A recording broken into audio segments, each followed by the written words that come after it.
New York Knicks, stand up for the orange and blue. What's good this evening, everybody? So the Knicks got a win tonight. We played against the Brooklyn Nets.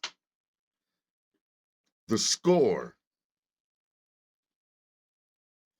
see what the score was.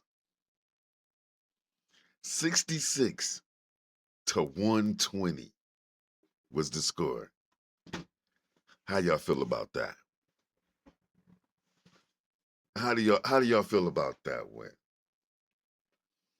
What I'll say for me is I'm happy we got the win, of course, I'm happy we got the win.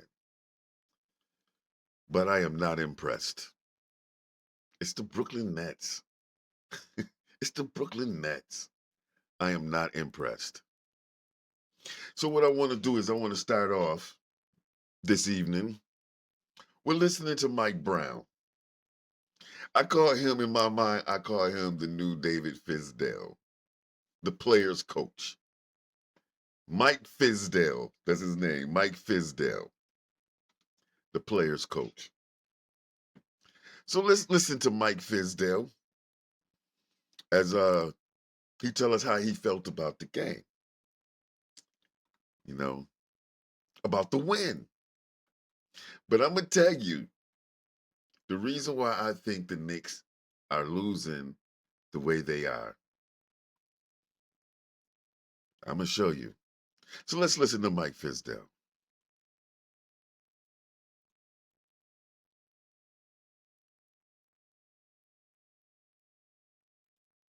On and off the ball. Our closeouts to contests were really, really good. They shot 29% for the game, and so there were plenty of offensive rebounds to get, and they only had 4 offensive rebounds for the game. And, they have some really good athletes, some pretty good size. Now, see, he talking all this as we got to put this in perspective. It's the Brooklyn Nets, man. It's the Brooklyn Nets. I mean, all NBA players can beat you on any given Sunday. But let's put it in perspective. It's the Brooklyn Nets.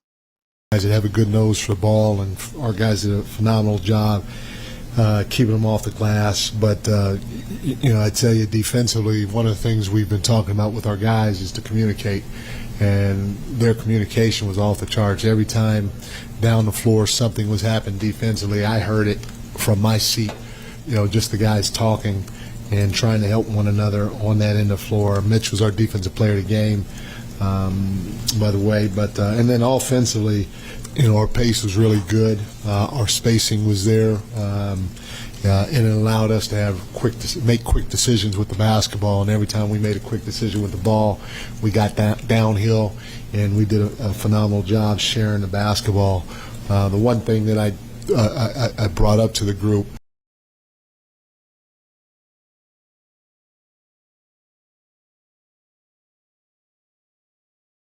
I want to say something about sharing the basketball, because I think that Mike Brown, he can be an enabler. He's the player's coach. He's Mike Fizdale. And I'm going to show you what I mean as we get down the segment. But listen to Mike Brown speak.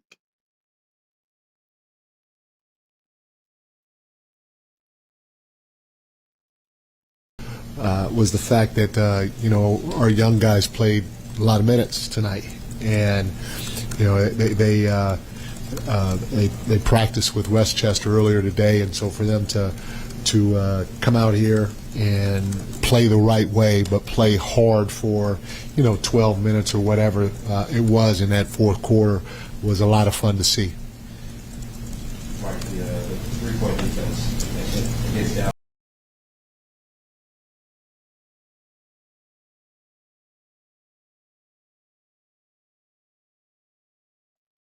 Yo, I can't front, man. This dude right here is a serious, like he fumbled with his words like crazy. Watch. I'm telling you, man, watch Mike Fizdale. Watch him.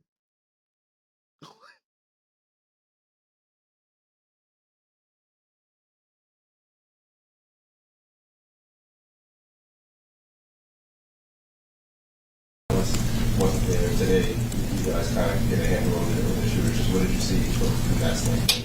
Just the switch from the last game to this one. I thought our communication was off the charts, and so guys knew what their responsibility was on the backside because they were communicating.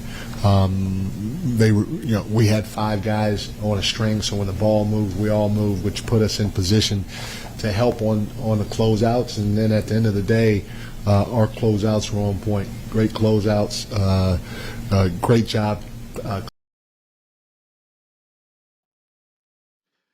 Now, this is what I mean about Mike Brown. I mean, maybe I'm wrong. Maybe I'm thinking too much of like a fan. But all they were doing was the things that they knew to do since grammar school. Since they learned organized basketball. What we talking about is effort, energy, motivated to speak. Come on, man. They know on the defense you have to talk. They've been knowing that since grammar school. The willingness to talk, then that's something different. But if they started off the season talking, and then all of a sudden it just stopped talking, I understand why, though. But we'll talk about that later in the segment. Closing to airspace, and then being the second jumper. Like Jalen's not the court. There have been some soul searching the last couple of days. Just what have the last couple of days been like? Before culminating in a historic win, the reality of it is, I've said this before. When you go through adversity.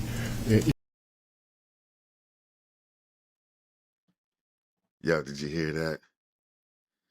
That's the name of my show. Just what have the last couple of days been like? Before culminating in a historic win, the reality of it is, I've said this before. When you go through adversity, it starts with an individual looking in the mirror, starting with me. I have to look in the mirror. I have to see how I can help them, and we all do. And I think you'd have to ask him, but I think that's what he's saying at the end of the day. What can I do to help this team? Because we know we're better on both sides of the ball. We know we're better than whatever our record has said in the last month or so. And so what can I do to help this team win? And, it's what our standard is. You got to sacrifice, so sometimes you may not get the minutes you may hope for. You may not get the touches. You may not get the shots or whatever it may be, but you got to sacrifice to do whatever you can to help the team win. You got to be connected. As a leader, I got to find ways to uplift the group and connect the group. You got to be competitive. You got to keep thinking about, how can we get this win?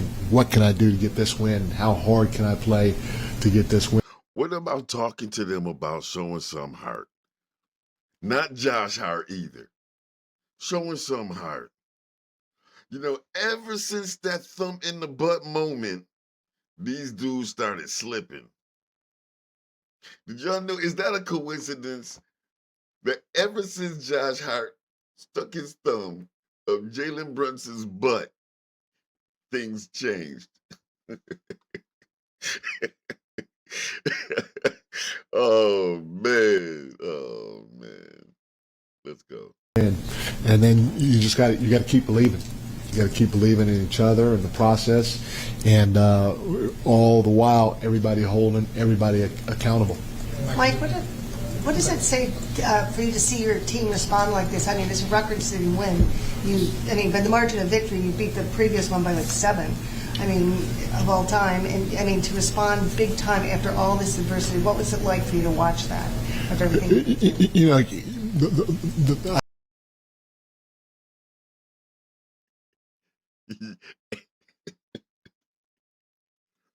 Now tell me y'all didn't hear that. Hold up. Tell me y'all didn't hear that.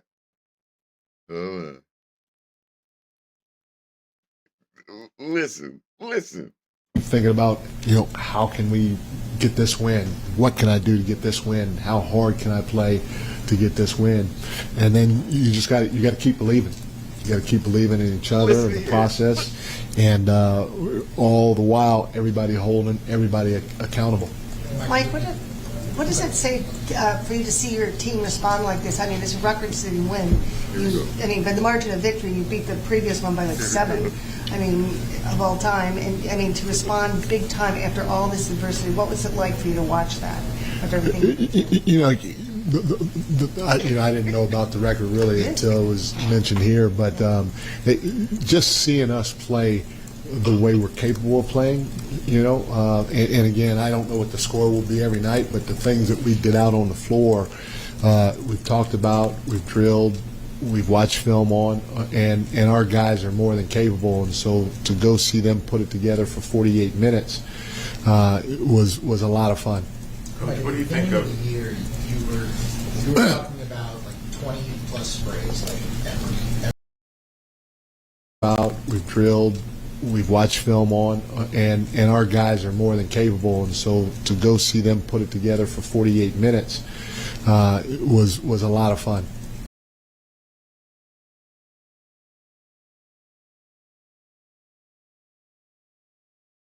Okay.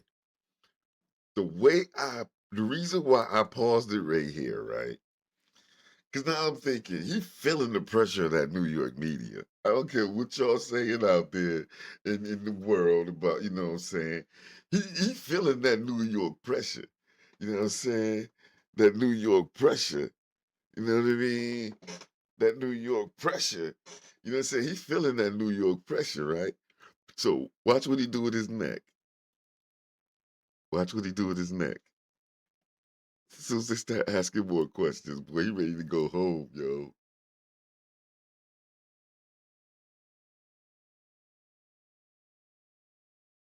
Coach, what do you think of the year?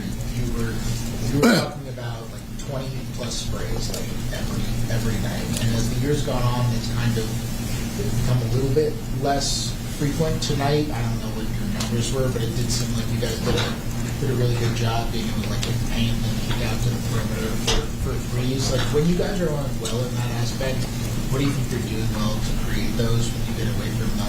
What do you feel like you guys could be doing to improve? Yeah, the first thing is the spacing has to be right in order for it to work, and our spacing was really good tonight. The next thing is you guys have to make quick decisions. So if that ball gets swung, Derek can't sit there and hold it, because if he does, then the defense settles, and now it's hard to get by the next guy. So those are the two biggest things in terms of how we can get sprays. The spacing has to be right, and then our decisions have to be quick. You can factor in pace, you can factor in ball reversals as well, but those first two are big ones for us to get to the paint. Mike, how do you make sure that And then the this last one is to play off 2 feet. Because you get to the paint, and if you jump and you play off 1 foot, now defense is too good. Now if a guy starts to go this way, you're in trouble, and that's where turnovers happen. So I apologize. going to Philly in a couple days? How do you make sure that this win isn't an aberration? He had to clear that throat. She said, going to Philly in a couple days. He was like,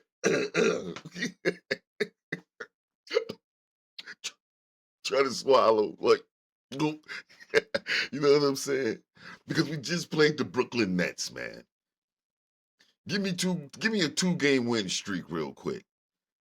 Then maybe I'll get a little more excited. But the buffoonery I've been seeing out there on that court, yeah, I'm not impressed. Yeah, you could have won by 100. I'm not impressed. You could have put up Wilt numbers against these dudes. I'm not impressed. Give me a 2-game win streak. Get against Maxey and that other little young rookie. and come out with a nice strong win. I ain't talking no nail biter 2 or 3 point win. I'm talking a strong win, at least double digits. If you don't give me that, don't come to me about Knickerbocker excitement. Don't get me all excited for nothing.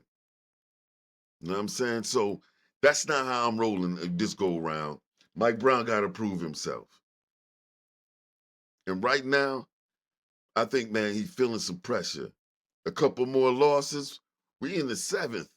We looking we in the play-in. You know what I'm saying? And we talking championship aspirations. And we talking championship. Yeah, okay. Show me. Show me. Because what I think is this. All in one season, losing Julius, Dante, and Tibbs, stripping the team of all of its toughness. You know what I'm saying? Lions come to fight, man. Kittens come to cuddle. Ooh, that was a bar. So let's see what we're gonna do with Philly. Is it gonna be a nail biter, or are we gonna get our revenge? Are we gonna show them and show that we're gonna be the #1 seed coming out of the East to go to the finals? Not necessarily the #1 seed, but yeah, let's see. So let's listen to Mike Brown. And then you can build on it. Well, we know it's not aberration. I mean, we're sitting in either third or fourth place, and we hadn't played well, and we're still in a pretty good position with a lot of games left. Obviously we've had some struggles, and I will continue to say this. This may not be the last time we struggle during the year. I don't know, but what it does continue to show us is that if we play the right way, the things I mentioned, it doesn't matter who's in front of us, we'll be able to find ways to get wins, but it's about the process more than anything else. If your process is right and you embrace the process, good things will happen long term for you. Coach, what are your thoughts about Cat and just the nature of the offensive fouls that he's been picking up? It seems like he keeps hooking on his drives. Is that something that you're seeing on film, and what could you do to help him? No, Cat's a smart guy. He knows great players make adjustments, and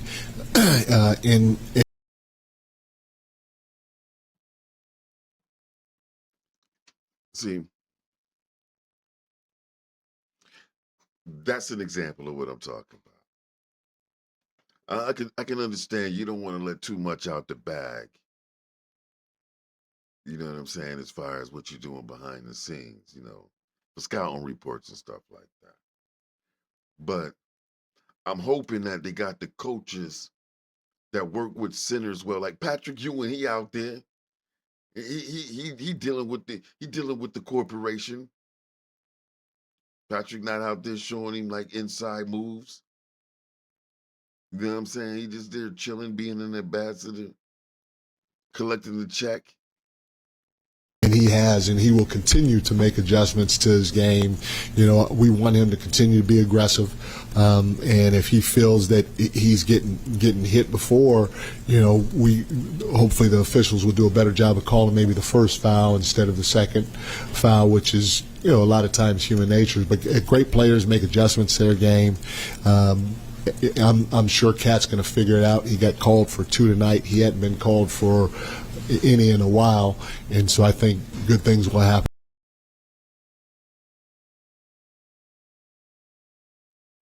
Okay, is that true or false?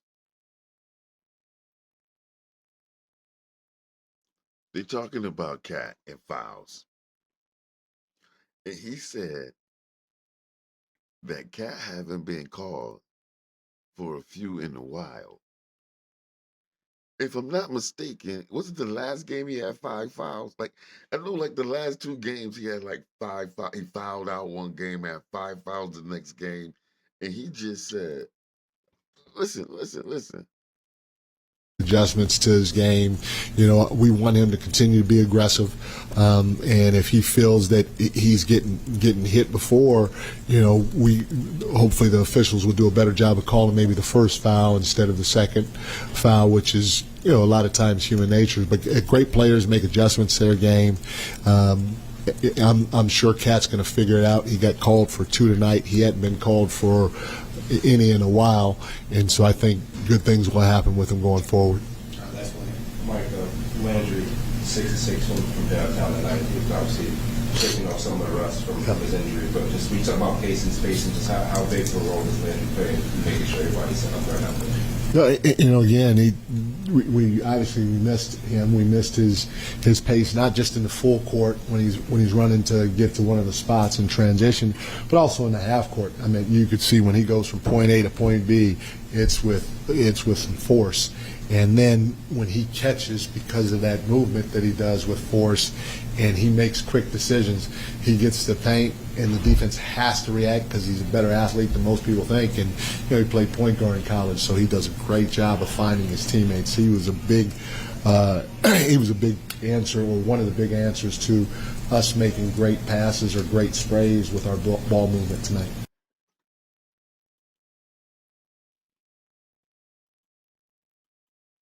Yo, so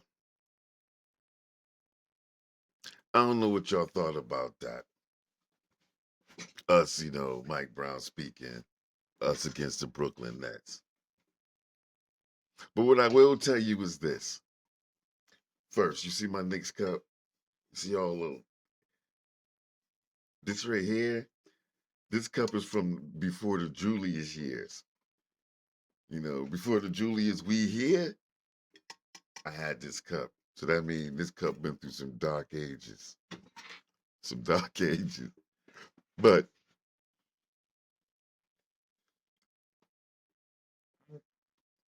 what Mike Brown is talking about sounds good. But give me a 2-game win streak.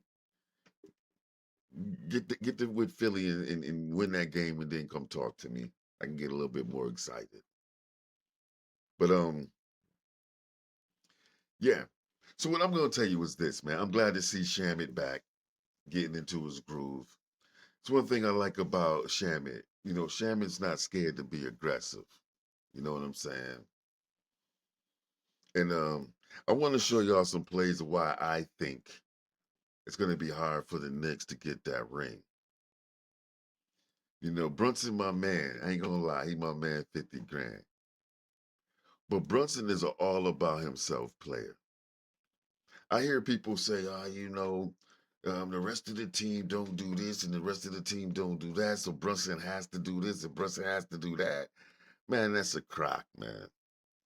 Brunson takes everybody out of rhythm. You know what I'm saying? Because he's doing so much, people are not in rhythm. Everybody got to be catch and shoot with Brunson. You know, and when we started the season, right? We started the season with, you know, Brunson off the ball, somebody dribbling the ball up, whatever the case may be. Brunson get the ball, pass the ball, share the ball. Now we back to the Tibbs ball. Brunson get the ball, and he just dribble it up. Brunson do whatever Brunson figure out he want to do, and then when he decide what he want to do, then he may pass you the ball. You know, this is the reason. He want to hold the team meeting, and he's the reason. But how can you say that? How can you be another player on the team besides Josh Hart, his man? Be another player on the team and be like, yo, man, you got to share that rock. I mean, Leon Rose is like his godfather. His father is a coach. Mike Brown following, but whatever the system may be. You just be like, whatever, man. I'm just going to hoop. I'm playing for the Knicks. But Brunson is a ball hog, man. And so I got a few plays of tonight's game and that big time win. I got a few plays I want you to look at because these plays happen consistently all the time.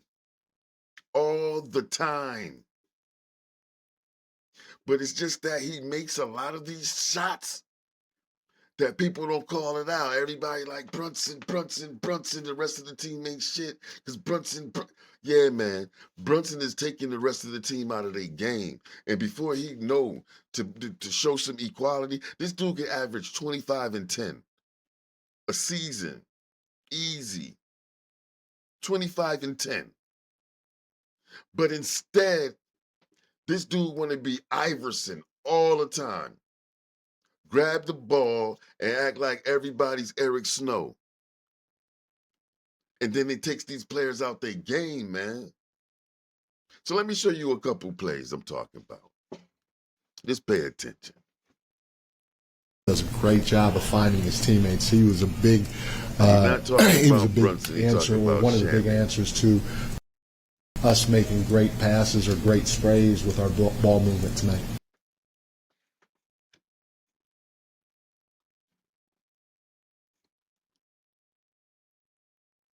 Hold on. That he does with force, and he makes quick decisions. He gets the paint, and the defense does a great job I just want you to see some of these plays, man. of finding his teammates. He was a big answer, or one of the big answers to us making great passes or great sprays with our ball movement tonight. All right, Brunson jacking. There go Brunson. He got rid of the ball. Now look at Towns. This is what Towns should be doing. That's what he should be doing. He will get those foul calls. Now, mind you, Brunson just got the rebound, right? Now watch what Brunson do. Watch what Brunson do.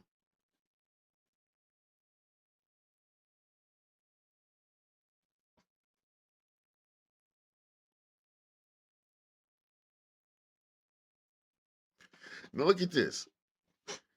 Where is OG at? Where is OG? Where is Mikal Bridges?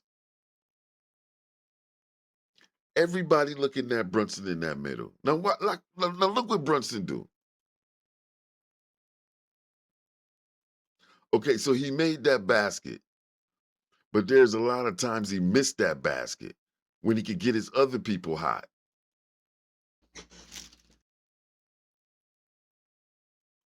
Now you see Brunson, right? He dribbling the full court. Watch what he do.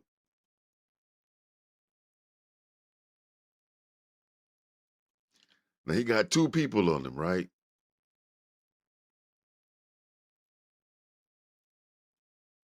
Now, let's rewind that 1 second. This is the kind of stuff Brunson do. He got the dribble all the way back there. Dribbling it up to do all of that. Now look, let's see where his teammates are. They go to pick.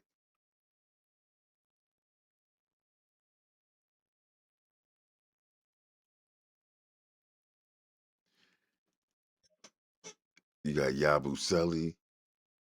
You got Bridges wide open. Wide open. Bridges right in the corner. Wide open. This is the kind of stuff that Brunson does to not make the team better. He must get bonuses. Like, you get so many points, you'll get this amount of money and that amount of money. Because he be doing some stuff that be crazy.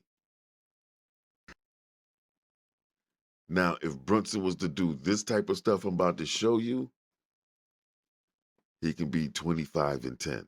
Easy.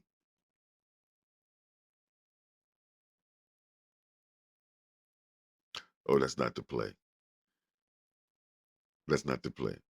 That's another Brunson play. This is what Brunson do. So let's see who open. Let's see who open when Brunson throw it.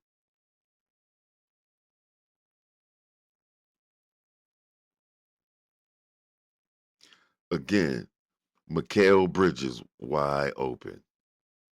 Right in the corner. But look at Brunson. I'm telling you, man. I'm telling you.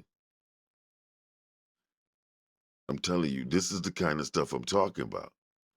Now, These last two plays are the plays that can make him 20-10. I mean 25-10. Check him out. He in the paint. People surrounding him. He see Landry Shamet. Bang. He coming down the paint. Boom, boom, boom. He getting in the middle. Whoop. He see Landry Shamet. Bang. Now see, these are the things Brunson can do to make him a heck of a player. But the dude is too selfish, man. We can blame Cat. We can blame every player that plays with Brunson on why the team not winning. We can blame the bench. We can blame the coach. We can blame everybody. But they enabling this dude to just jack the ball, not play team ball. You know what I'm saying? He'll get his 25, his 30, and have like maybe 5 or 6 assists. And some would say that's a good game. Nah, man. Nah. I'm not satisfied with that. I don't see that winning us a ring. I don't see him being the guy to win us a ring if he chooses to play like that. I don't see it. I mean, I'm proud that he's giving me excitement again and all that, you know what I'm saying? But I don't personally see it, you know what I'm saying? Because, you know what I'm saying, he only really, he be trying to do like Iverson, you know what I'm saying? You know, get his, he gonna get his, he get bonuses or something, he gonna get his. But he ain't making sure the team eat. Man, he should be feeding Cat in the post every day, all day. Feeding them in the post. And Cat will get those fouls. But nah, Cat want to be like a point guard. He want to be a 7-foot, skinny, fat point guard. You know what I'm saying? It's crazy. It's crazy. So tonight is the night that I am glad that we got the win up in Brooklyn. I'm happy about that. Hopefully that's the monkey off our back. But I'm not impressed. We're supposed to do them like that. Let's go up against these 76ers. Let's go up against Detroit again. See where we at. I'm not impressed. You know what I'm saying? So, Black and Mo Style signing out. But just wanted to say, yo, Knicks, you know what I'm saying? Orange and blue. Peace.